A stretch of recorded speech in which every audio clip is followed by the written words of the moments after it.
Morning, Steve Ray in Chicago with the morning grain comments. Yesterday we had a pretty sharp rally in all of the grains, linked in part to the fact that China showed up as a buyer of a large quantity of U.S. corn.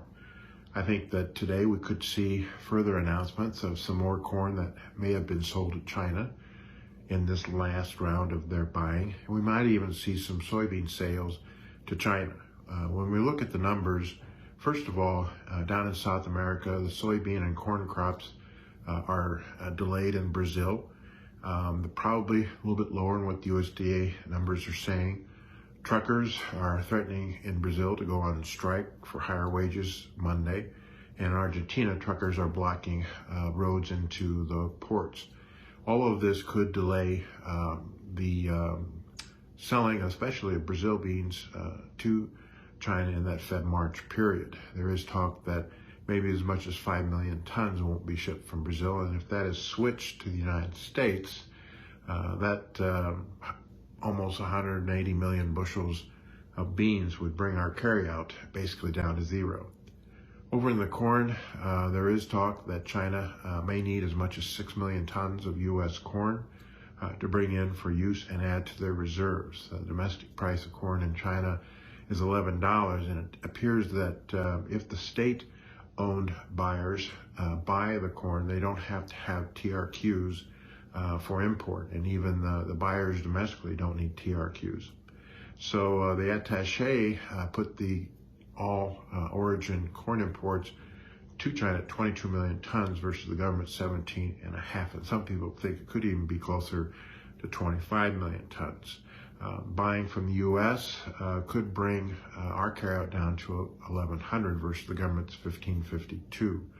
All of those things suggest that prices may need to go higher to ration demand.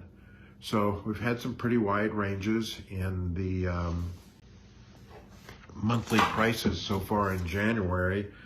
Beans $12.98 to $14.38. Corn $4.79 to $5.41, and wheat Chicago $6.24 to $6.93. Some people think that beans need to trade over $15 to ration demand.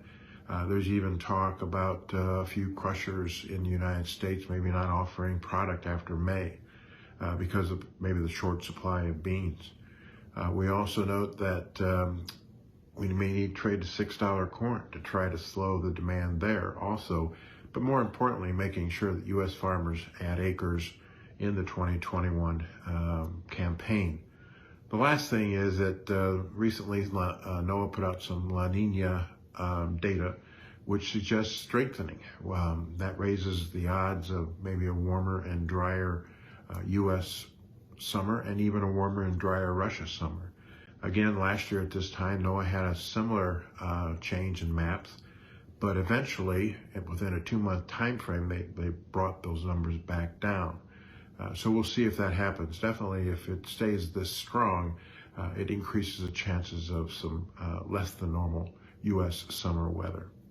As always, these are my thoughts and not those of ADM Investor Services. Have a safe and profitable trading day. And remember, always treat people like you yourself would like to be treated.